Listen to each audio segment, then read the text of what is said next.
सन 1950 के अंत में और 60 के दशक के शुरुआत में अमेरिका के लॉस एंजलिस और कैलिफोर्निया की सड़कों पर एक ऐसे सीरियल किलर का आतंक था जो अपना शिकार सिर्फ बूढ़ी औरतों को बनाता था। यह सीरियल किलर पहले उनका बलात्कार करता और फिर निर्ममता से उनकी हत्या कर देता।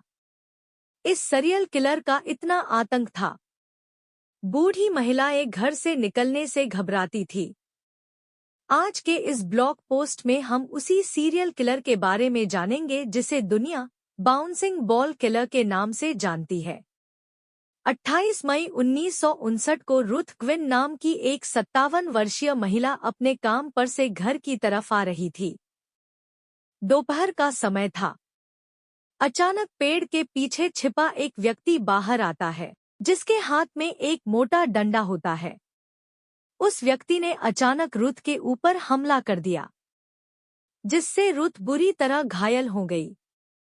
उसके बाद उस व्यक्ति ने रुथ को बालों से पकड़कर घसीटते हुए पार्किंग एरिया में ले आया और फिर उसके साथ बलात्कार किया।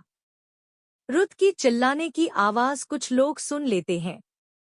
जब वे लोग उसके करीब आते हैं तो वह व्यक्ति उनके आने की आवाज सुनकर वहां से भाग जाता है। रुथ को हॉस्पिटल ले जाया गया, मगर कुछ समय बाद उसने दम तोड़ दिया।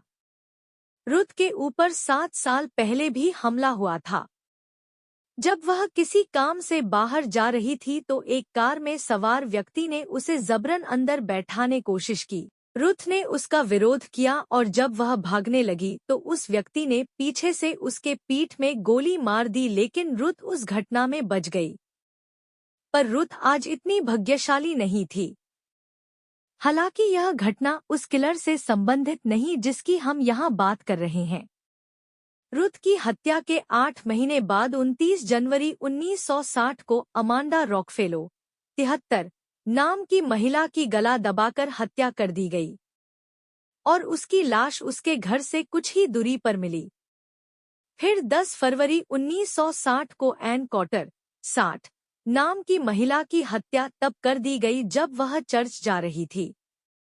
2 मई 1960 को अल्मायारा मिलर 74 नाम की महिला का उसके घर में बलात्कार किया गया और फिर उसे भी जान से मार दिया गया। 13 मई को अपार्टमेंट मैनेजर एल्वा ग्रीन 60 की उसके फ्लैट में हत्या और लूटपाट की गई। जांच में पता चला कि उसके साथ भी बलात्कार किया गया था। 20 जून को ग्रेस मूर की भी हत्या कुछ इसी तरह ही गई।